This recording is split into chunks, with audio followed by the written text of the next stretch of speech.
আসসালামু আলাইকুম। আশা করছি আপনারা সকলে ভালো রয়েছেন। আমার একটি ভিডিওতে নুরুজ্জামান আবির নামক আমার একজন ভিউয়ার্স মেসেজ দিয়েছেন।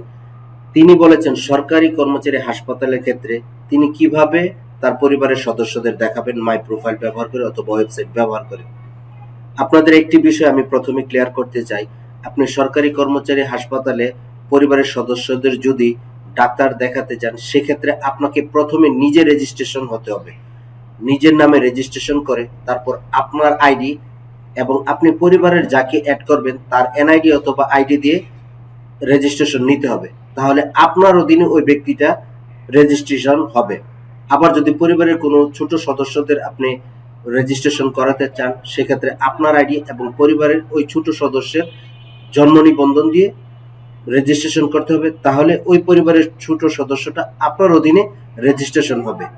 আপনি যখন মাই প্রোফাইল ব্যবহার করে ঢুকবেন ওয়েবসাইটে, তখন আপনার অধীনে যারা রয়েছেন সেখানে সবাইকে আপনি দেখতে পাবেন। সেখান থেকে আপনি যাকে ডাক্তার দেখাবেন সেই নামটিতে সিলেক্ট করে অ্যাপয়েন্টমেন্টে ক্লিক করে আপনি বাকি প্রসিডিউর সম্পূর্ণ করলেই আপনি সরকারি কর্মচারী হাসপাতালের ডাক্তার দেখাতে পারবেন। অথবা যদি ওয়েবসাইট ব্যবহার করে আপনি করতে চান সেটাও করতে পারবেন।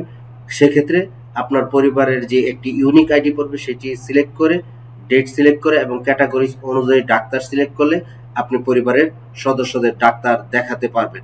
তো কিভাবে সিরিয়াল দিতে হয় ওয়েবসাইট ব্যবহার করে এবং মাই প্রোফাইল ব্যবহার করে, এই সমস্ত ভিডিও আমার এই চ্যানেলে রয়েছে। আপনারা ইচ্ছা করলে সেটা দেখে নিতে পারেন।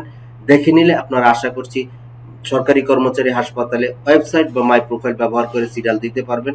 এবং মাই প্রোফাইল ব্যবহার করার সুবিধা হচ্ছে সেখান থেকে আপনি ল্যাব রিপোর্ট, প্রেসক্রিপশন এবং আপনার যাবতীয় ডিটেলস বিষয়গুলো দেখে নিতে পারবেন এবং আপনাকে লাইনে দাঁড়িয়ে টিকিট কাটতে হবে না। আপনি ওয়েবসাইটের মাধ্যমে পেমেন্ট করলেই আপনি টিকিটটা হাতে পেয়ে যাবেন। সেটা মোবাইলে অথবা প্রিন্ট করে নিলেই আপনি সরাসরি ডাক্তারের কাছে পৌঁছে যেতে পারবেন। তো ভিডিওটি ভালো লাগলে চ্যানেলটিকে সাবস্ক্রাইব করার অনুরোধ রইল।